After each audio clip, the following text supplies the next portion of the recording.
Well, that's right, Liam. A Lynn man caught two teens who broke into his home for police, and all he needed was his desire for good and a machete. It's like, it's all just what it represents. Surrounded by his Batman collection, Evan Luongo lives and breathes his superhero's ideals. Try to be prepared for any situation that you can. Evan says he was in bed when he heard glass shatter. My intuition, once again, said, just get the stupid machete you keep under your bed. In the hallway, he realized an intruder was in his office. I turned the knob, kicked the door, had the machete already up like this, and came in like, who are you? But I did like that motion that guys do where you kind of puff your chest, like, I just say, like, dude, if we're doing this, then we're doing this. The younger boy had what looked to be a gun pointed at the floor. Turned out to be a BB gun.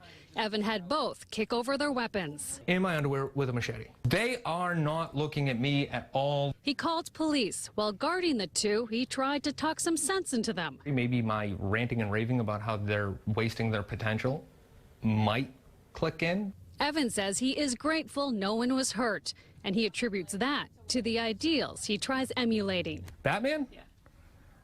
Quite frankly, that a human can do anything if they set their mind to it.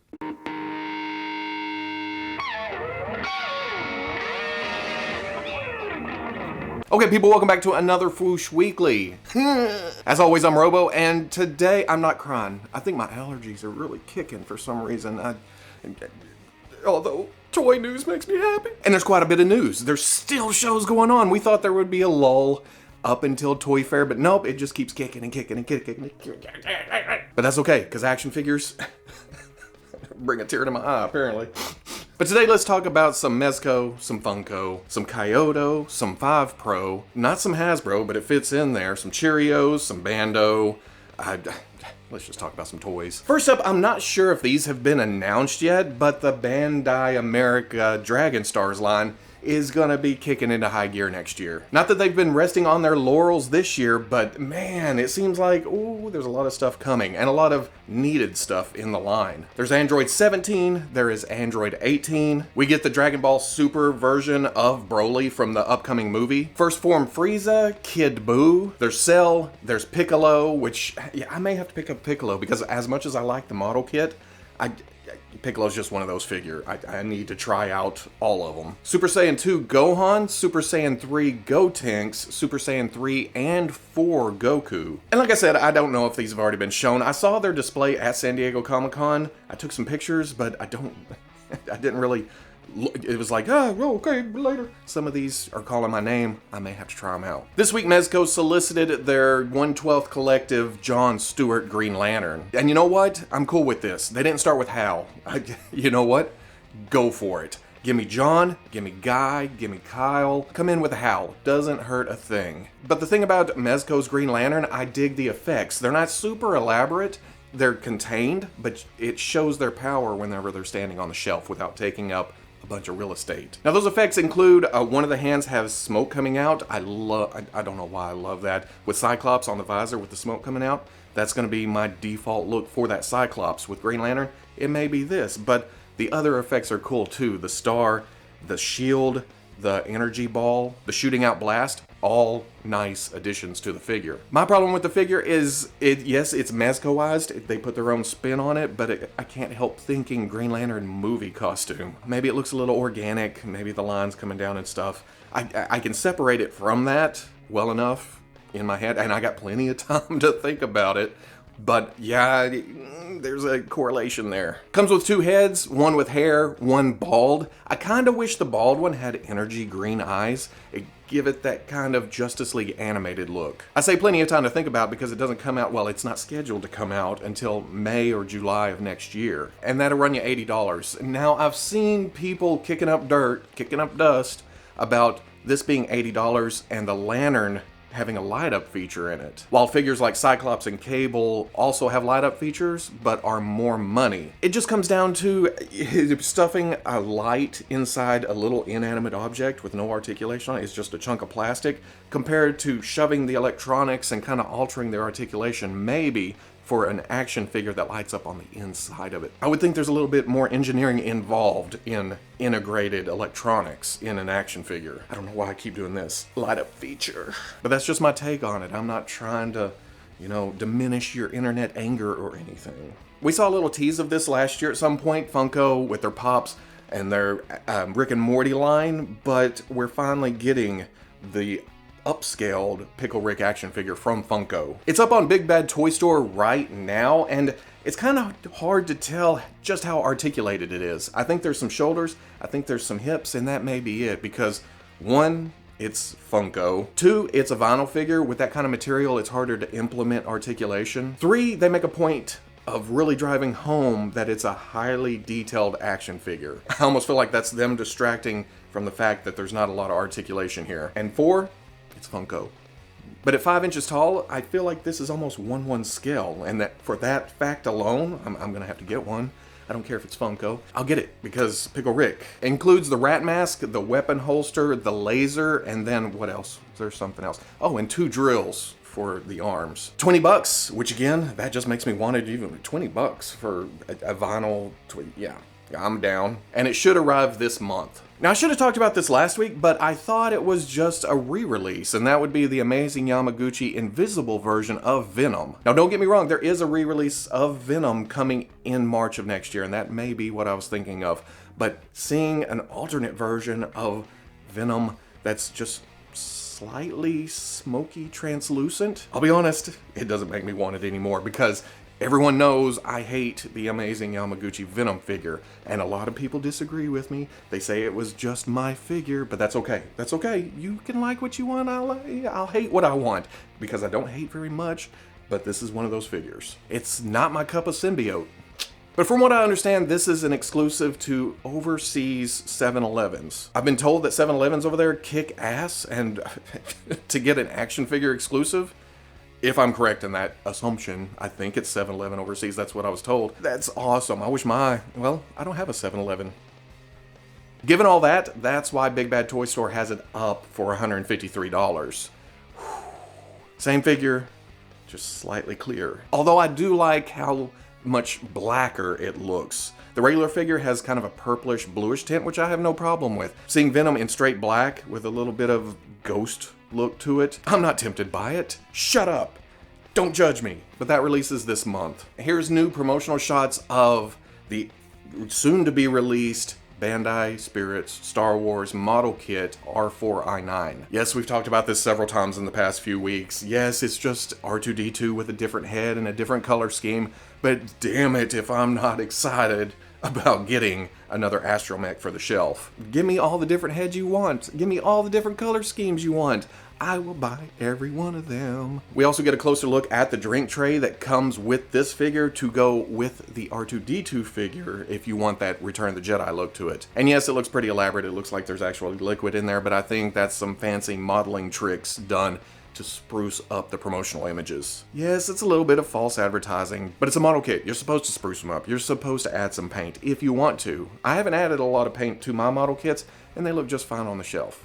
Yeah. Just a reminder, I post all the pictures that are seen in this video on the Fwoosh front page on Saturdays after the weekly, in case the pictures are flying by too quick or my dumb ass is in front of it for whatever reason. Like I said, this model releases here in the next couple weeks, and I'm excited. McFarlane Toys. That has been a huge topic of discussion on this channel all week. I picked up the Fortnite figures.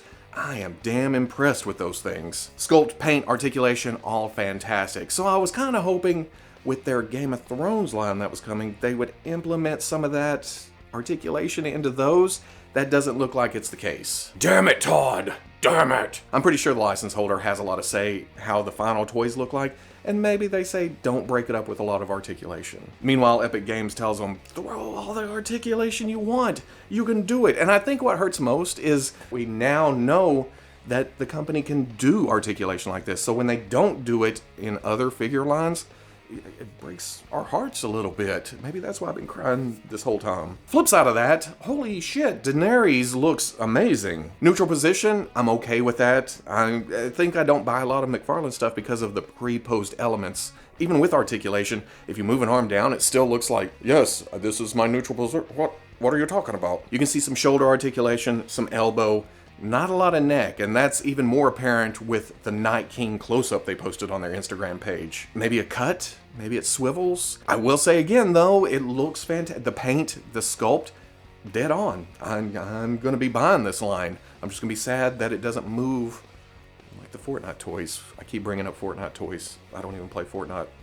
This week was the Miyazawa Model Exhibition overseas, and some of our favorite import companies had some stuff to show. But some we don't know, or at least I don't know. A company called 5 Pro posted what looks like 1/12 scale Inspector Gadget action figures. Well, an action figure and then some statues to go along with it. First up, the placard for 5 Pro. I'm not familiar with the company, but the Mega Hero stamp on it made me think, oh, these are big figures. But looking around, on HobbyLink Japan, there is 5 Pro Mega Hero Tekka Man. This is a 1/12 scale action figure, so maybe their Mega Hero series is 1/12 scale. Before I get back to Inspector Gadget though, why do I want this thing? It's another case of, I don't know shit about this property, but looks like a good action figure. Plus it's a Space Knight with nipples and spurs. God damn, why wouldn't I want it? But the Inspector Gadget line, even if the smaller figures or the secondary characters don't get articulation, they look fantastic. Nice sculpt, nice paint. Chief Quimby,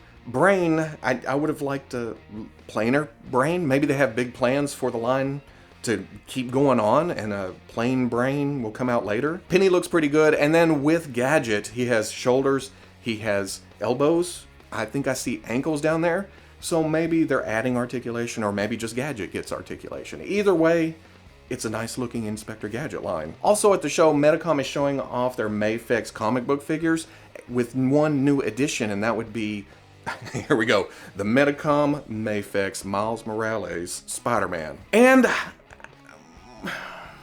don't get me wrong, I love this costume. The sleek black, the red on top of it, it's very simplistic, but man is it eye-catching. But the figure design itself is very uninspiring. It's very Hasbro Titan Heroes with a bunch of articulation in it. I saw some people commenting that it shares the body with the comic Spider-Man. That is not the case at all. If you look at this other picture, you can see Spider-Man has musculature, he's got extra details. Miles is very just plain, just smooth, just small head, broad body, big.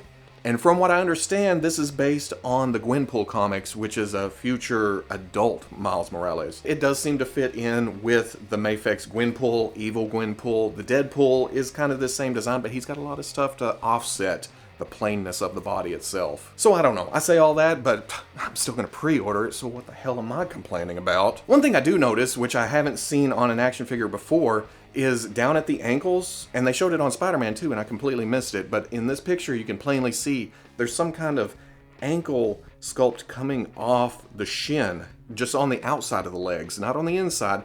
Maybe that's to cover articulation, maybe it's to hide it a little bit. It's interesting, and I can't wait to try it out. Lastly from this show, Kyoto's also there, and showing off some amazing Yamaguchi figures, and they revealed Mark 37 Bleeding Edge Iron Man. An odd choice of armors. Well, I don't know, odd choice. It's the most movie-like one whilst also straying into comic book territory. But it's shiny, it's sparkly, and I've heard complaints of the effect, but I love this whole Death Blossom thing it has going on. You gotta wonder what else is coming with this figure. If it's like Carnage, there's gonna be a lot of stuff to plug in all over it. But seeing this, and knowing how articulated it will be, how posable you can get this figure, or well, will be able to get this figure, I love the look of this so much that it'll probably end up in this pose after all my posing. It'll go on the shelf like this, because that looks great.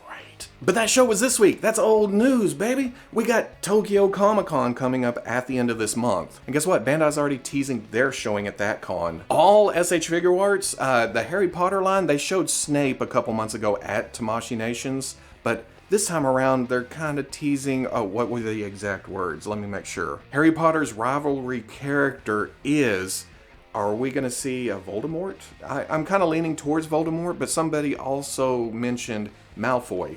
Maybe we'll get a Malfoy and they're holding off for Voldemort. I don't know. Maybe it's a plastic representation of puberty itself. That would be interesting to see. But for the SH Figure Arts Avengers line, they just straight out say, hey, we're gonna show Scarlet Witch from Infinity War. No pictures, just text, but I'm picturing it in my head and it looks pretty cool. And then they say for the Iron Man line that there are items newly commercialized, which I don't know what that means. If it's stuff that they're finally soliciting, or we're gonna see new stuff in the Iron Man line. Either way, Tokyo Comic Con is gonna be another damn news heavy, and like I'm complaining.